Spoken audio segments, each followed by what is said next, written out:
sarà uno tra Calamita e Bettinelli ad andare sul pallone. Tutto pronto, parte proprio Bettinelli con il mancino, la palla che passa deviata dalla barriera e si infila sotto l'incrocio dei pali.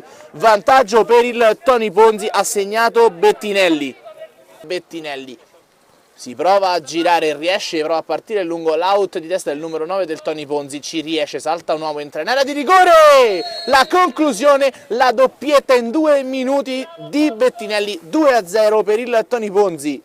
A giocare ancora una volta su Crielesi, lungo l'out di sinistra, il lancio lungo ribattuto da Calamita, poi la palla di Giovagnoli in direzione di Bettinelli con il mancino, Bettinelli in 12 minuti di gioco ne ha fatti 3-0 per il Tony Ponzi. Avanti il solo Bettinelli, ora Del Poggetto parte in velocità, lo scambio con Bettinelli, il cross di Del Poggetto verso Bettinelli, cala il poker, ha fatto 4 gol Bettinelli, 4-0 per il Tony Ponzi. L'uomo partita finora, 4 gol nei primi 13 minuti dell'incontro, ancora è servito Bettinelli, questa volta la conclusione però termina sul fondo.